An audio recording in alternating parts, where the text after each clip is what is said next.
નમસ્તે વિદ્યાર્થી મિત્રો, ઉમા વિદ્યા સંકુલની યુટ્યુબ ચેનલમાં આપ સૌનું હાર્દિક સ્વાગત છે। છેલ્લે આપણે સ્કૂલે જ્યારે હતા અને ઓફલાઈન શિક્ષણ મેળવતા હતા ત્યારે આપણે ચેપ્ટર નંબર 8 સજીવો કેવી રીતે પ્રજનન કરે છે એ ચેપ્ટરનો અભ્યાસ ચાલુ હતો।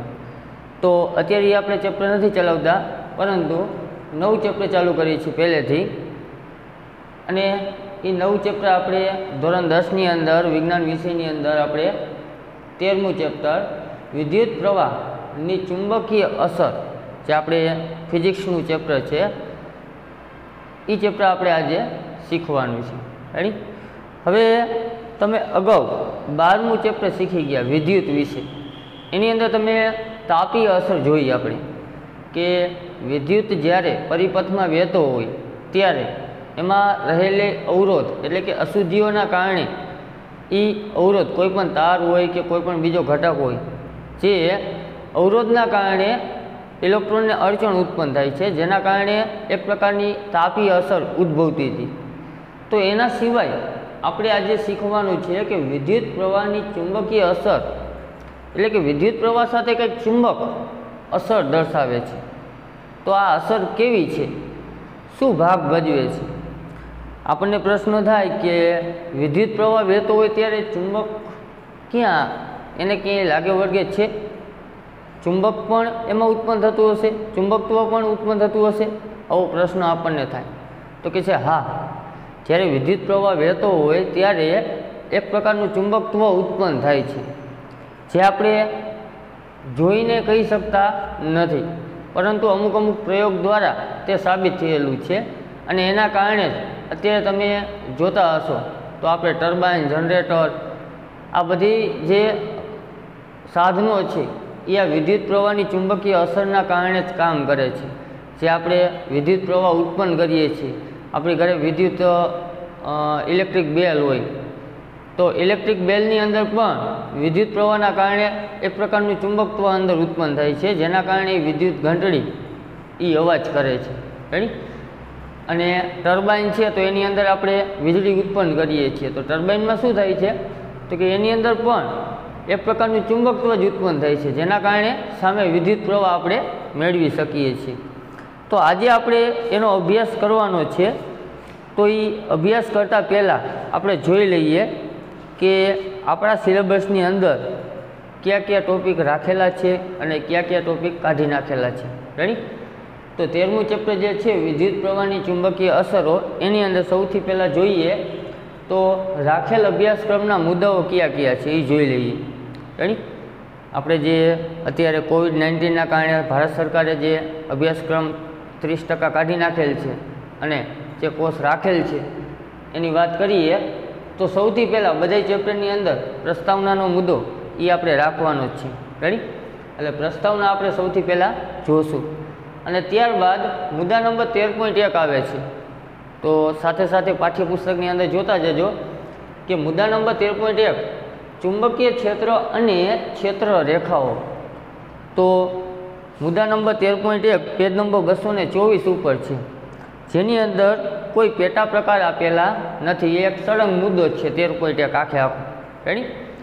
ત્યારબાદ ડાયરેક્ટ 13.3 ચુંબકીય ક્ષેત્રમાં મૂકેલા વિદ્યુત પ્રવાહધારિત વાહક પર લાગતું બળ, જે તમને પેજ નંબર 230 ઉપર જોવા મળશે। 13.3 ચુંબકીય ક્ષેત્રમાં મૂકેલા વિદ્યુત પ્રવાહધારિત પર વાહક પર લાગતું બળ શું છે? એની અંદર પણ કોઈ પેટા પ્રકાર આવતા નથી, એ પણ એક પ્રકારનો સળંગ મુદ્દો જ છે। રેડી? ત્યારબાદ ડાયરેક્ટ છેલ્લો મુદ્દો 13.7 ઘરેલું વિદ્યુત પરિપથ, આપણા ઘરમાં જે પરિપથ હોય એનું જોડાણ જે હોય એ આપણે સમજવાનું છે આ છેલ્લા મુદ્દાની અંદર 13.7, જે પણ એક આખે આખો સળંગ મુદ્દો છે, એની અંદર પણ કોઈ બીજો પેટા પ્રકાર આવતો નથી। તો આપણા અભ્યાસક્રમમાં મુખ્ય 3 મુદ્દાઓ રાખેલા છે, 13.1, 13.3 અને 13.7। રેડી? આને તમે હાઇલાઇટ કરી લેજો, ટીક માર્ક કરી લેજો। હવે જે મુદ્દાઓ કાઢી નાખેલ છે એની ચર્ચા કરીએ। બાદ કરેલ અભ્યાસક્રમ, તો સૌથી પહેલાં મુદ્દા નંબર 13.2 13.1 તો આની અંદર આવી ગયો રાખેલ અભ્યાસક્રમમાં, 13.2 આપણા અભ્યાસક્રમમાંથી કાઢી નાખેલ છે. તો 13.2 પેજ નંબર આપણે 225 ઉપર પાઠ્યપુસ્તકની અંદર વિદ્યુત પ્રવાહ ધારિત તાર વડે ઉદ્ભવતું ચુંબકીય ક્ષેત્ર 13.2 રેડી, જેની અંદર અલગ અલગ પેટા પ્રકાર આપેલા છે. 13.2.1 જોતા જઈજો પાઠ્યની અંદર, બોર્ડ ઉપર મેં લખેલ નથી. 13.2.1 સુરેખ વાહકમાંથી વહેતા પ્રવાહ વડે ઉદ્ભવતું ચુંબકીય ક્ષેત્ર, આ એનો પહેલો પેટા પ્રકાર. બીજો પેટા પ્રકાર છે 13.2.2 જમણા હાથના અંગૂઠાના નિયમ, આ બીજો પેટા પ્રકાર છે. 13.2.3 વર્તુળાકાર લૂપમાંથી વહેતા પ્રવાહ વડે ઉદ્ભવતું ચુંબકીય ક્ષેત્ર, આ 13.2.3 ત્રીજો પેટા પ્રકાર છે. અને ચોથો પેટા પ્રકાર આવે છે 13.2.4 સોલેનોઇડમાંથી વહેતા વિદ્યુત પ્રવાહના કારણે ચુંબકીય ક્ષેત્ર, આ ચોથો પેટા પ્રકાર. તો 13.2ની અંદર ટોટલ 4 પેટા પ્રકાર છે, જે 4 પેટા પ્રકાર કાઢી નાખેલ છે. એટલે કે ટૂંકમાં કહીએ તો 13.2 આખો મુદ્દો કાઢી નાખેલ છે, એમાંથી કોઈ પણ આપણે પેટા પ્રકાર વાંચવાના નથી. રેડી. ત્યાર પછીનો 13.4 નવો મુદ્દો આવે છે. 13.3 એ તો આપણે અભ્યાસક્રમમાં રાખેલ જ છે. 13.4ની વાત કરીએ તો વિદ્યુત મોટર, જેની અંદર બીજો કોઈ પેટા પ્રકાર આવતો નથી. આપણી ઘરે જે મોટર તમે જોતા હોય રમકડાની કે પાણીની મોટર કે કોઈ પણ, એના વિશે અહીંયા આપેલું છે. વાંચવા જેવો મુદ્દો છે, સમજવા જેવો છે, આપણે અભ્યાસક્રમમાંથી કાઢી નાખેલ છે. તો પરીક્ષાના હેતુ માટે નહીં, પરંતુ આપણી જાણકારી માટે તમે જો આ વાંચો તો ખરેખર ઉપયોગી માહિતી છે. ખાલી 13.4 નહીં, અહીં કાઢેલા તમામ મુદ્દાઓ આપણા જીવનલક્ષી મુદ્દાઓ છે કે જે તમે વ્યવહારમાં ખરેખર અનુભવ કરી શકો એવા મુદ્દાઓ છે. રેડી. તો સમય મળે તો બધે મુદ્દા જોવાના. 13.4 પછી 13.5 પાંચમો મુદ્દો, નવો મુદ્દો, વિદ્યુત ચુંબકીય પ્રેરણ.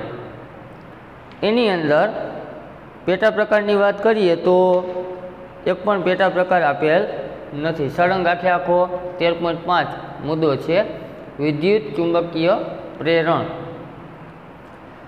ત્યારબાદ 13.5 પછી 13.6 વિદ્યુત જનરેટર. વિદ્યુત જનરેટર પણ એક આખો સળંગ મુદ્દો જ છે. રેડી. એની અંદર પણ બીજો કોઈ પેટા પ્રકાર આવતો નથી. અને છેલ્લો મુદ્દો 13.7 જે આપણા અભ્યાસક્રમમાં રાખેલ છે. રેડી. તો આ આપણા આખા પાઠનો સારાંશ અહીંયા આપેલો છે કે કયા કયા મુદ્દાઓ રાખેલ છે અને કયા કયા મુદ્દાઓ કાઢી નાખેલ છે. તો થોડુંક ધ્યાન રાખીને પછી તૈયારી કરવાની. તો ચાલો ચેપ્ટરની શરૂઆત કરીએ. પહેલેથી પેજ નંબર 223 ઉપર આવી જાવ બધા. વિદ્યુત પ્રવાહની ચુંબકીય અસરો. આ ચેપ્ટરમાં આપણે આગળ જોઈએ તો વિદ્યુત પ્રવાહ જ્યારે વહેતો હોય ત્યારે એક પ્રકારનું ચુંબકત્વ ઉત્પન્ન થાય છે. રેડી. એની અસરો કેવી કેવી છે, હવે આખું ચેપ્ટર તો આપણે શીખવાનું નથી, એટલે બધું આપણે જાણી શકશું નહીં. જો આખું ચેપ્ટર શીખવાનું હોત તો તમે વ્યવસ્થિત તમે જાણી શકીએ કે ખરેખર આ શું કહેવા માગે છે. પરંતુ આપણે કોઈ જાણવા પ્રયત્ન કરીએ કે ચુંબકીય અસર ખરેખર કઈ રીતના ઉદ્ભવે છે અને શું ભાગ ભજવે છે. રેડી. તો પ્રસ્તાવનાથી જોતા જઈએ. અગાઉ વિદ્યુતના પ્રકરણમાં આપણે વિદ્યુત પ્રવાહની તાપીય અસર વિશે અભ્યાસ કર્યો.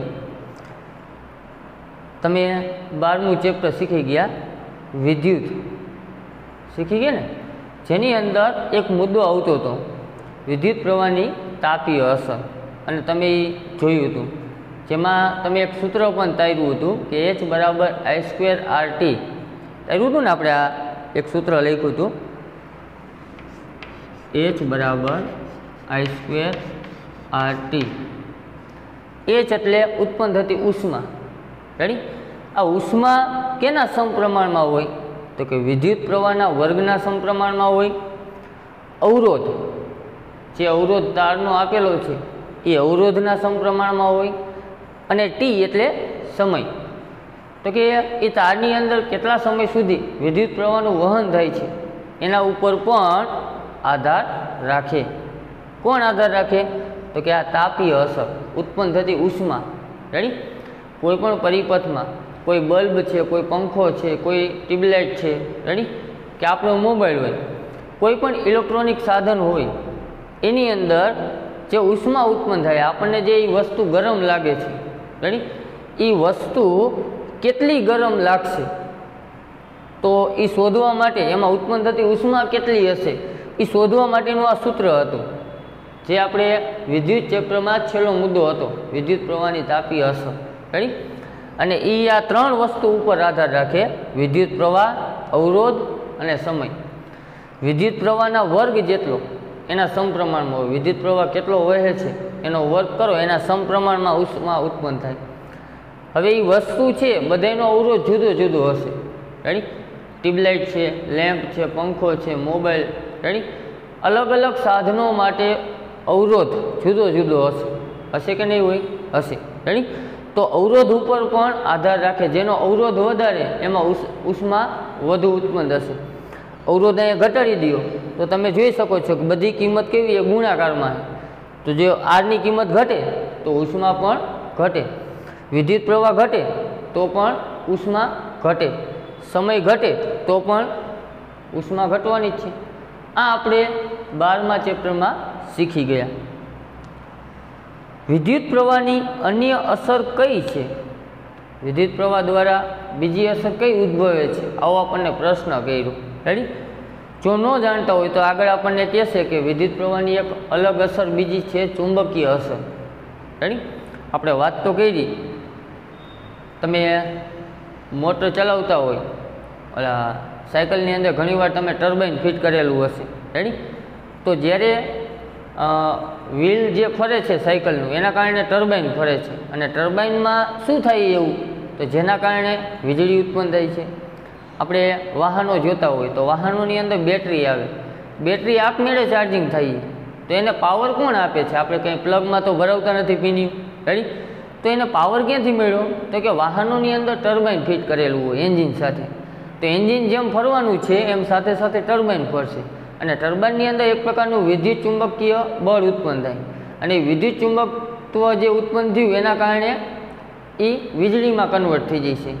એ આપણે આગળ જોશું કે કઈ રીતના એ પ્રોસેસ થાય છે. રેડી? અને એના કારણે વીજળી ઉત્પન્ન થાય છે. તો વિદ્યુત પ્રવાહની એક અસર આ પણ છે, ચુંબકીય જે બળ છે ઉત્પન્ન થાય છે, એ પણ એની એક અસર કહી શકાય. આપણે જાણીએ છીએ કે વિદ્યુત પ્રવાહ ધારિત તાર એક ચુંબક તરીકે વર્તે છે. નીચલા ધોરણમાં પણ આપણે શીખી ગયા છીએ, સોલેનોઇડ આવતું.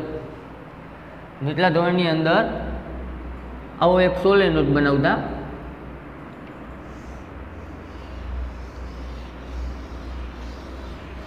વાહક તારનું ગૂંચળું બનાવીને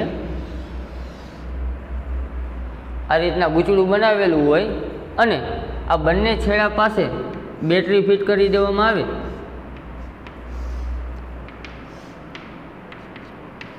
તો આ જે કોઇલ છે એ એક પ્રકારનું ચુંબકત્વ ઉત્પન્ન કરશે. રેડી? અને આની અંદર ચુંબકીય ક્ષેત્ર રેખા આ રીતના ઉત્પન્ન થયેલી જોવા મળશે.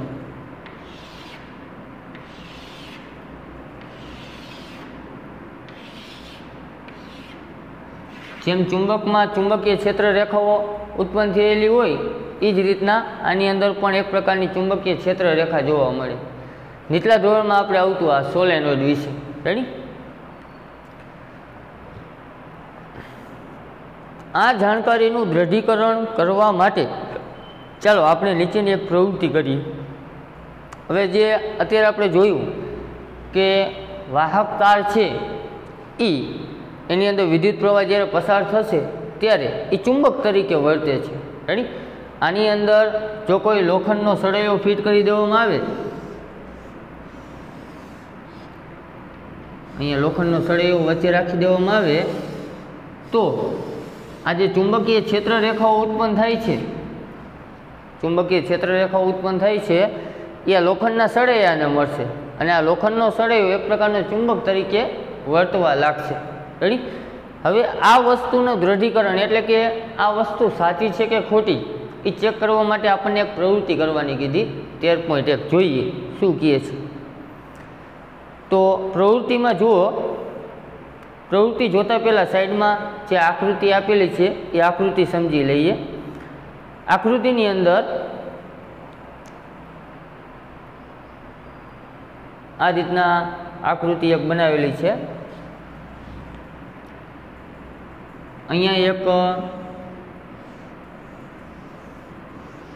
વાહક તાર રાખેલો છે. રેડી. અને એની સાથે અહીંયા એક અવરોધ ફિટ કરેલો છે અને એને બેટરી સાથે જોડાણ કરેલ છે.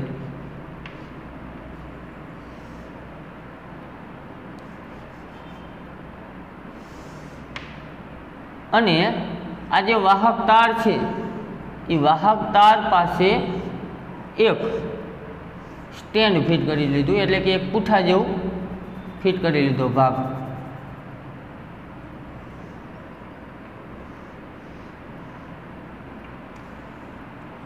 આ રીતના ફિટ કરી દીધો પૂઠા જેવો એક ભાગ. રેડી. અને અહીંયા સાઈડમાં તમારે હોકાઈ યંત્ર મૂકવાનું છે. હોકાઈ યંત્ર એટલે તો તમને ખ્યાલ જ હશે. હોકાઈ યંત્રનો ઉપયોગ ક્યાં થાય? તો તમે કહેશો કે દિશા જાણવા માટે હોકાઈ યંત્રનો ઉપયોગ થાય. હોકાઈ યંત્રની અંદર શું હોય? એક પ્રકારનું ગોળ કંપાસ પેટી જેવું હોય. રેડી. અને અંદર એક ધરી ઉપર સોયાકાર ચુંબક ગોઠવેલો હોય, મુક્ત રીતે ફરી શકે એવો. સોયાકાર ચુંબક એટલે આ પ્રકારનો.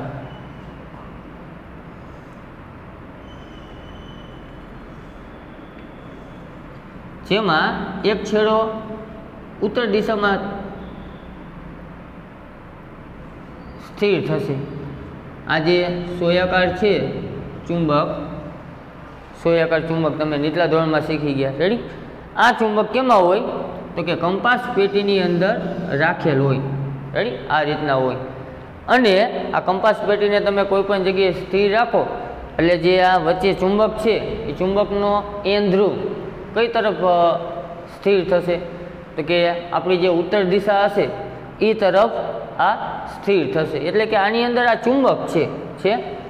હવે ચુંબક છે, તમે જાણો છો કે એક ચુંબકની બાજુમાં બીજું ચુંબક લઈ આવી ત્યારે બેયના સમાન ધ્રુવ હોય, બંનેના સમાન ધ્રુવ નજીક આવે તો શું થશે? આકર્ષણ કે અપાકર્ષણ? તો તમે કહેશો કે અપાકર્ષણ થશે. થાય. અને અસમાન ધ્રુવ નજીક આવે, એકનો એન ધ્રુવ બીજાનો એસ ધ્રુવ. રેડી. એન અને એસ અસમાન ધ્રુવ થયા, એ બંને નજીક આવે તો બંને વચ્ચે આકર્ષણ થાય. તો આપણે કંપાસ પેટીને અહીંયા એક પૂઠું જે રાખેલ છે, આ વાહક તાર વચ્ચે અહીંયા એક જે પૂઠું રાખેલ છે અહીંયા બાજુમાં મૂકેલું છે.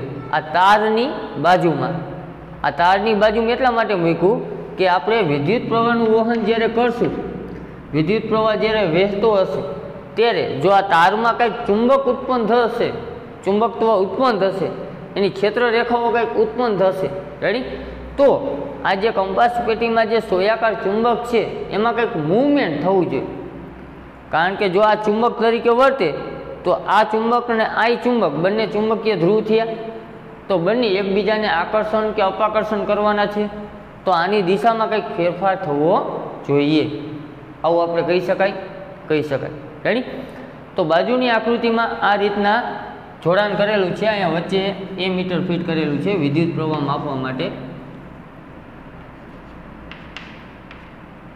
આ અવરોધ વિદ્યુત પ્રવાહનું વહન આ દિશામાં આગળ વધે છે. રેડી. અહીંયા બાજુની આકૃતિમાં દર્શાવેલું છે અને નામકરણ આપેલા છે XY પાસે તારનું જોડાણ કરેલ છે. રેડી. હવે જોઈએ આપણે પ્રવૃત્તિમાં શું કહે છે. આકૃતિ 13.1માં દર્શાવ્યા અનુસાર વિદ્યુત પરિપથમાં બિંદુઓ X અને Y વચ્ચે, બિંદુઓ X અને Y ની વચ્ચે એક સુરેખ જાડો તાંબાનો તાર ગોઠવો. એક્સ અને વાય વચ્ચે શું કરવાનું? તાંબાનો તાર એક જાડો ફિટ કરવાનો છે. આપણે એક્સ અને વાય વચ્ચે તાંબાનો તાર ફિટ કરી દીધો.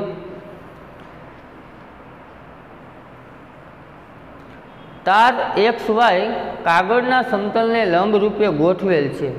આ તાર એક્સ વાય અહીંયા જે વચ્ચે જે કાગળ રાખ્યો એ લંબ રૂપે ગોઠવેલ છે. રેડી? કોઈ પણ અહીંયા ધારો કે આ પૂઠું હોય તો પૂઠામાંથી અહીંયા લંબ રૂપે આ રીતે પસાર થાય એ રીતે તારને ગોઠવવાનો અહીંયાથી આમ લંબ દિશામાં. રેડી? અને પૂઠાની બાજુમાં ધારો કે આ હોકાયંત્ર હોય તો હોકાયંત્રને પૂઠામાં ગમે ત્યાં બાજુમાં રાખવાનું, તારની બાજુમાં. રેડી? જેથી કરીને વિદ્યુત પ્રવાહનું જ્યારે પસાર થશે તે તારમાં જો ચુંબકત્વ ઉત્પન્ન થતું હશે તો એ આપણને હોકાયંત્રની અંદર જાણ થશે. કારણ કે તારની અંદર ચુંબકત્વ ઉત્પન્ન થાય તો એની ક્ષેત્રરેખાના કારણે એ હોકાયંત્રમાં પણ અસર દર્શાવશે. અને હોકાયંત્રમાં જે સોય છે ચુંબકીય સોય એમાં કંઈક મૂવમેન્ટ થશે, એની દિશા બદલાશે. રેડી? તો આગળ જોઈએ શું કહે છે. આ તાંબાના તારની નજીક એક નાના હોકાયંત્ર એટલે કે કંપાસને સમક્ષિતિજ રહે તેમ ગોઠવો. તેની સોયની સ્થિતિનું અવલોકન કરો કે એની સોય કઈ દિશામાં છે. ધારો કે આ દિશામાં સ્થિર પડી છે સોય. પહેલાં જોઈ લેવાનું સોય કઈ દિશામાં છે. હજી વિદ્યુત પ્રવાહ આપણે વહન કર્યું નથી. અહીંયા વચ્ચે કળ રાખી દેવાની અને અત્યારે આપણે એને બંધ રાખવાની કળને, જેથી કરી વિદ્યુત પ્રવાહનું વહન થતું હશે નહીં. પહેલાં ચેક કરી લેવાનું કઈ દિશામાં એ વિદ્યુત પ્રવાહનું વહન થાય છે. રેડી? પછી આગળ કહીએ છે હવે કળમાં પ્લગ દાખલ કરી પરિપથમાં વિદ્યુત પ્રવાહ પસાર કરો. હવે શું કહીએ? કળ ચાલુ કરો. અહીંયા પ્લગ આપણે ભરાવીએ તો વિદ્યુત પ્રવાહનું વહન થવા લાગશે. અને આ હોકાયંત્ર જે છે એનું આપણે અવલોકન કરવાનું છે. હોકાયંત્રની સોયના સ્થાનમાં થતા ફેરફારનું અવલોકન કરો. વિદ્યુત પ્રવાહનું વહન થાય તો આ તારની અંદરથી પણ વિદ્યુત પ્રવાહનું વહન થયું હશે. એના કારણે જોવાનું કે અહીંયા રહેલા હોકાયંત્રની જે સોય છે એમાં કાંઈ ફેરફાર થયો કે નથી થયો એ ચેક કરવાનું આપણે. રેડી? તો નીચે આપણને કહે છે અને તમે પણ જાણો જ છો કે વિદ્યુત પ્રવાહનું વહન થયું હશે તો આ તારની અંદરથી વિદ્યુત પ્રવાહ જ્યારે વહેતો હશે ત્યારે આ તારની આજુબાજુ એક પ્રકારનું ચુંબકત્વ ઉત્પન્ન થયું હશે. રેડી? અને એ ચુંબકત્વના કારણે બાજુમાં રહેલું જે હોકાયંત્ર છે એની પર અસર દર્શાવશે, જેના કારણે આ જે સોય છે એ આ દિશામાં હશે તો એ પોતાની દિશામાં થોડોક ફેરફાર કરશે. પછી જેવું ચુંબકત્વ વધારે માત્રામાં હશે તો એ પ્રમાણે અસર દર્શાવશે, ઓછી માત્રામાં હશે તો એ પ્રમાણે. પણ તમને કંઈક ફેરફાર જોવા મળશે જ્યારે પ્લગને તમે ચાલુ કરશો તરત જ. રેડી? એમાં થોડી કંઈ વાર લાગશે નહીં. આપણને સોય કોણાવર્તન પામતી જોવા મળે છે. આ સોય છે એ કોણાવર્તન પામતી જોવા મળે છે. કોણાવર્તન એટલે કે થોડો ખૂણો બનાવતી જોવા મળે. એટલે કે જે દિશામાં હતી એનાથી કંઈક અલગ દિશામાં, ધારો કે સોય આ દિશામાં હોય તો કંઈક આ દિશામાં એનું સ્થાન જોવા મળે છે. પહેલાં જે હતી એના કરતાં કંઈક કોણાવર્તન એટલે કે કંઈક ખૂણો બનાવ્યો. રેડી? અને કંઈક અલગ દિશા પ્રાપ્ત કરી. આનો અર્થ શું થાય છે? આ જે કોણાવર્તન થયું એનો અર્થ શું થયો? તો આપણે કહી શકીએ કે સોય ઉપર એક પ્રકારનું બળ લાગ્યું અને એ બળ કયું હશે? તો કે ચુંબકીય બળ.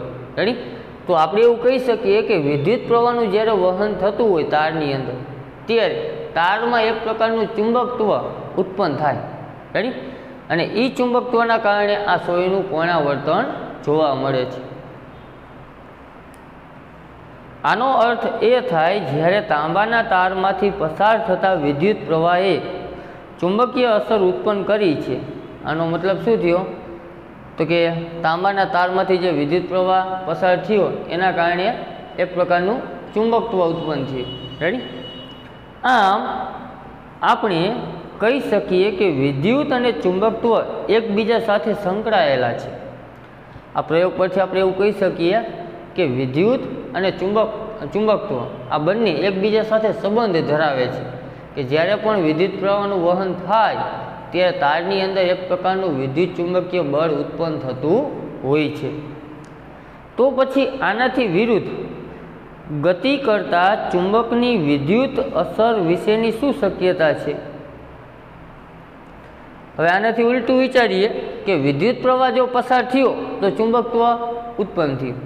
હવે એનાથી ઉલટું કે જો ગતિ કરતું ચુંબકત્વ હોય, રેડી, ચુંબકીય બળ આપણે બહારથી આપીએ તો એના કારણે વીજળી ઉત્પન્ન થાય?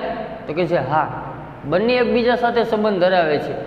વિદ્યુત પ્રવાહ પસાર કરો તો ચુંબકત્વ બળ ઉત્પન્ન થાય અને ચુંબકત્વ બળ આપો બહારથી અને એને ગતિ કરાવો, રેડી, તો એમાંથી આપણને વીજળી મળે છે. એટલે કે એનું ઉદાહરણ આપણે જોઈએ તો ટર્બાઇન, રેડી. ટર્બાઇનની અંદર ચુંબક તો પહેલેથી હોય જ છે સાઈડમાં, રેડી. હવે તમારે એને ગતિ કરાવો, એ ટર્બાઇનને ફેરવો તો ચુંબકીય ક્ષેત્ર રેખા એ વીજળીમાં રૂપાંતર પામે છે, રેડી. તો એક ટર્બાઇને અને એક સાદી મોટર લઈ લ્યો. સાદી મોટરમાં શું થાય? તો કે સાદી મોટરમાં પાવર આપો તો એ ફરે છે એના કારણે, તો કે એની અંદર ચુંબક ઉત્પન્ન થાય, રેડી. અને એની અંદર બીજા ચુંબક જે હોય એની સાથે અપાકર્ષણના કારણે એ સતત ફેર્યા રાખે. તો મોટરની અંદર શું થયું? વિદ્યુત પ્રવાહમાંથી ચુંબકત્વ ઉત્પન્ન થયું. અને ટર્બાઇનમાં એનાથી ઉલટું કે ટર્બાઇનની અંદર ચુંબક છે અને ટર્બાઇનને ફેરવો તો એનાથી ઉલટું થયું કે એમાં વીજળી ઉત્પન્ન થઈ, રેડી. એટલે બંને એકબીજા સાથે સંબંધ ધરાવે છે. વિદ્યુત પ્રવાહ ચુંબકત્વ ઉત્પન્ન કરે અને ચુંબકત્વ એ વીજળી ઉત્પન્ન કરે, રેડી. આપણે જે પવનચક્કી જોઈએ છીએ મોટી મોટી, તો પવનચક્કીની અંદર પણ એક મોટા મોટા ટર્બાઇન આવેલા હોય છે કે જે ચુંબકીય ક્ષેત્રમાંથી વીજળી ઉત્પન્ન કરે છે. પહેલાં એને ફેરવવા માટે મોટા મોટા પાંખિયાની જરૂર પડે, તો એ પાંખા ફરતા હોય એના કારણે અંદર રહેલું ટર્બાઇન ફરે અને ટર્બાઇનમાં વીજળી ઉત્પન્ન થાય છે, રેડી. આ પ્રકરણમાં આપણે ચુંબકીય ક્ષેત્ર તથા આ પ્રકારની વિદ્યુત ચુંબકીય અસરોનો અભ્યાસ કરીશું. આ ચેપ્ટરની અંદર આપણે ચુંબકીય ક્ષેત્ર અને ચુંબકીય અસર જે ઉત્પન્ન કરે છે એનો આપણે અભ્યાસ કરવાનો છે, જેની અંદર ઘણા બધા મુદ્દાઓ કાઢી પણ નાખેલા છે, એટલે આપણે બધો અભ્યાસ કરી શકશું નહીં. આપણે વિદ્યુત પ્રવાહની ચુંબકીય અસર સાથે સંકળાયેલ વિદ્યુત ચુંબકો તથા વિદ્યુત મોટરનો પણ અભ્યાસ કરીશું. વિદ્યુત મોટર, વિદ્યુત જનરેટર, આ બધા મુદ્દા કાઢી નાખેલ છે, પણ તમે જોઈ લેજો કે શું કહેવા માગે છે, રેડી. તથા ગતિમાન ચુંબકની વિદ્યુત અસર પર આધારિત વિદ્યુત જનરેટરનો પણ અભ્યાસ કરીશું. આપણે વિદ્યુત જનરેટર પર આપણા અભ્યાસક્રમમાં છે નહીં, રેડી. તો જે અગત્યના ટોપિક હતા એ મુદ્દાઓ કાઢી નાખેલ છે. આ બધા આપણે વ્યવહારમાં જોયેલા હોય, રેડી. વિદ્યુત મોટર, વિદ્યુત જનરેટર, જે આ મુદ્દાઓ કાઢી નાખેલ છે, પણ આપણે જરાક જોઈ લેવાના કે શું કહેવા માગે છે, કઈ રીતે કાર્ય કરે છે, રેડી. હવે નીચે એક વૈજ્ઞાનિક વિશે આપેલ છે, હેન્સ ક્રિશ્ચિયન ઓસ્ટ્રોઇડ, એક વૈજ્ઞાનિક છે, એના વિશે આપેલું છે. જોઈએ. 19મી સદીના એક અગ્રણી વૈજ્ઞાનિક હેન્સ ક્રિશ્ચિયન ઓસ્ટ્રોઇડે વિદ્યુત ચુંબકત્વ સમજવામાં નિર્ણાયક ભૂમિકા ભજવેલ છે. આ વિદ્યુત ચુંબકત્વ વિશે આ જે વૈજ્ઞાનિકની વાત કરી છે ઓસ્ટ્રોઇડ, રેડી, એ વૈજ્ઞાનિકે એક મહત્વનો ફાળો આપેલો છે. એને આના વિશેની સમજ આપી. 1820માં તેમને અકસ્માતે શોધી કાઢ્યું કે ધાતુના તારની નજીક રાખેલ હોકાયંત્રની સોય તારમાં પ્રવાહ પસાર કરતાં કોણાવર્તન પામે છે. એને એને ખબર જ નહોતી કે આવું બને એમ. તારની બાજુમાં હોકાયંત્ર રાખો તો એમાં કંઈક મૂવમેન્ટ થાય. પહેલાં વૈજ્ઞાનિકો જાણતા નહોતા, રેડી. જ્યારે આ વૈજ્ઞાનિક આમાં આપણને કીધું અકસ્માતે, આ વૈજ્ઞાનિક વિશે બીજી સાહિત્યમાં એમાં વાંચેલું છે કે જ્યારે વિદ્યુત પરિપથનો કોઈ એક પ્રયોગ કરતા હતા ત્યારે બાજુમાં હોકાયંત્ર પડ્યું હતું, રેડી. અને વિદ્યુત પરિપથ ચાલુ એને કર્યો તો એનું ધ્યાન આ હોકાયંત્ર ઉપર ગયું કે હોકાયંત્રમાં સોય છે એ ડગવા લાગી. રેડી? એટલે અકસ્માતે એને ખ્યાલ આવ્યો કે આ વિદ્યુત પ્રવાહ પસાર કર્યો તો એના કારણે આ ચુંબકમાં શું ફેરફાર થયો. તો એના ઉપરથી એને જાણવાની ઈચ્છા થઈ કે જ્યારે વિદ્યુત પ્રવાહ પસાર કરતા હોય ત્યારે એનો સંબંધ કંઈક ચુંબકત્વ ક્ષેત્ર રેખાઓ સાથે છે. અને પછી આ બધી શોધ કરવામાં આવી અને પછી આ મોટર ને જનરેટર ને ટર્બાઇનની બધી શોધવામાં આવ્યું. રેડી? એટલે ઘણા બધા પ્રયોગો એવા પણ છે કે જે અકસ્માતે શોધાયેલા છે કે જે વૈજ્ઞાનિકો અગાઉથી જાણતા નહોતા. કંઈક શોધતા હોય બીજું અને શોધાઈ જાય કંઈક બીજું. આ અવલોકન દ્વારા ઓસ્ટર્ડે દર્શાવ્યું કે વિદ્યુત અને ચુંબકત્વ એકબીજા સાથે સંબંધિત ઘટનાઓ છે. આ એને અકસ્માતે જે ધ્યાનમાં આવ્યું કે ચુંબકીય સોયમાં કંઈક કોણાવર્તન થયું એના આધારે એને કીધું કે વિદ્યુત અને ચુંબકત્વ એકબીજા સાથે સંબંધ ધરાવે છે. રેડી? તેમના સંશોધને ત્યારબાદ જુદી જુદી ટેકનોલોજી જેમ કે રેડિયો, ટેલિવિઝન, ફાઇબર ઓપ્ટિક્સનો ઉદ્ભવ કર્યો. આ ચુંબકીય ક્ષેત્ર રેખા વિદ્યુત સાથે સંકળાયેલી છે. આ એક મહત્ત્વની શોધ હતી કે જે અત્યારની ટેકનોલોજીમાં લગભગ જગ્યાએ એનો ઉપયોગ થાય છે. રેડિયોમાં, ટેલિવિઝન, ફાઇબર ઓપ્ટિક્સ. આપણને એમ થાય કે આ રેડિયોની અંદર તો ચુંબક ક્યાં આવે? રેડી? તો રેડિયોની અંદર જે સિગ્નલ આવે છે એની અંદર જે એક જગ્યાએથી બીજી જગ્યાએ સંદેશાઓ પ્રસારણ જે મોકલે છે અને રિસીવ થાય રેડિયોની અંદર એના માટે જે એન્ટેના બનાવવામાં આવે છે. રેડી? તો એ પણ એક પ્રકારની ચુંબકીય અસર જ છે. વિદ્યુત પ્રવાહના તરંગોને મોકલે અને બીજામાં ઝીલતા હોય છે. ટેલિવિઝન છે, ફાઇબર ઓપ્ટિક્સ છે. રેડી? પછી એની અંદર જે સ્પીકર આવે સ્પીકરની અંદર પણ આ પ્રકારનું રૂપાંતર કરતા હોય છે. તેમના માનમાં ચુંબકીય ક્ષેત્રની તીવ્રતાના એકમને ઓસ્ટ્રોઇડ નામ આપવામાં આવ્યું. આ વૈજ્ઞાનિકે જે શોધ કરી એના આધારે ચુંબકની જે ક્ષેત્ર રેખાઓ છે, ચુંબકીય ક્ષેત્રની જે તીવ્રતા છે, રેડી, એ તીવ્રતાનો એકમ શું નક્કી કર્યો? ઓસ્ટ્રોઇડ. આ નામ આપવામાં આવ્યું. હવે આપણે નવો મુદ્દો 13.1 ચાલુ કરવાનો છે. ચુંબકીય ક્ષેત્ર અને ક્ષેત્ર રેખાઓ.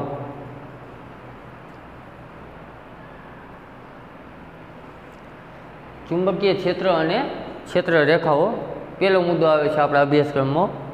જોઈએ, ચુંબકીય ક્ષેત્ર એટલે તમે જાણો જ છો કે કોઈ પણ ચુંબક હોય તો એની આજુબાજુ ચુંબકીય ક્ષેત્ર રેખાઓ કઈ રીતના ફેલાયેલી હોય છે. ધારો કે કોઈ એક આવો ચુંબક છે એન અને એસ, તો આની ચુંબકીય ક્ષેત્ર રેખાઓ નીચલા ધોરણમાં તમે શીખી જ ગયા છો. આ રીતના હોય છે. અહીંયાથી ઉત્પન્ન થતી હોય અને બીજા છેડા સુધી જતી હોય છે.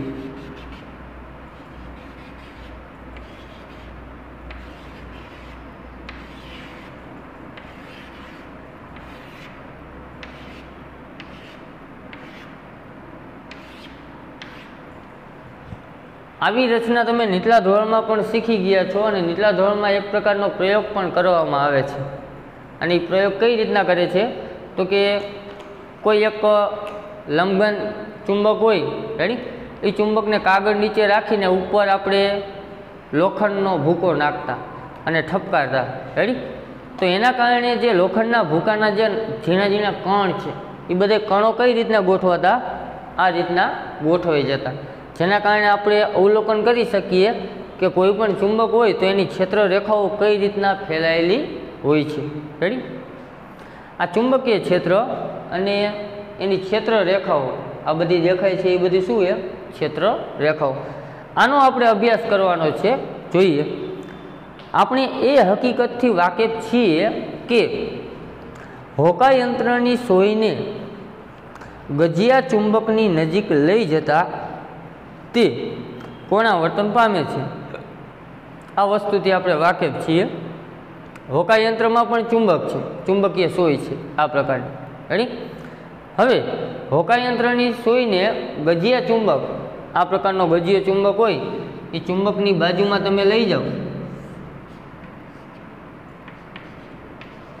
આ ચુંબકને બાજુમાં રાખો તો આ પણ ચુંબક ને આ પણ ચુંબક, રેડી? તો બંને ચુંબક વચ્ચે કંઈક આકર્ષણ કે અપાકર્ષણ થશે, રેડી? અહીંયા એન ધ્રુવ હોય તો અહીંયા જે એન ધ્રુવ છે એ આની નજીક આવશે નહીં, તરત જ એસ ધ્રુવ, આ જે ચુંબકીય સુઈનો એસ ધ્રુવ હશે એ આની બાજુમાં આવી જશે અને થોડુંક કોણાવર્તન દર્શાવશે, રેડી? ખરેખર હોકાયંત્રની સોય એક નાનો ગજીય ચુંબક છે, આ આપણે જાણીએ છીએ કે હોકાયંત્રની અંદર જે સોય છે એ શું છે? ગજીય ચુંબક છે. હોકાયંત્રની સોયના છેડા લગભગ ઉત્તર અને દક્ષિણ દિશાનું સૂચન કરે છે. હોકાયંત્રની જે સોય છે એમાં એક છેડો એન હોય, બીજો છેડો એસ હોય, એક નોર્થ છે અને એક સાઉથ. નોર્થ એટલે ઉત્તર અને સાઉથ એટલે દક્ષિણ, રેડી? ઉત્તર દિશાનું સૂચન કરતા છેડાને ઉત્તરને શોધતો અથવા ઉત્તર ધ્રુવ કહે છે. આ એન છેડાને શું કહેવાય? ઉત્તર ધ્રુવ. કે હોકાયંત્રને અહીંયા ગમે ત્યાં રાખો અને જે દિશામાં એન ધ્રુવ રહી એ દિશા તરફ પૃથ્વીનો ઉત્તર ધ્રુવ હોય, રેડી? એમ કહી શકાય. અને બીજા દક્ષિણ દિશામાં રહેતા છેડાને દક્ષિણને શોધતો અથવા દક્ષિણ ધ્રુવ કહે છે.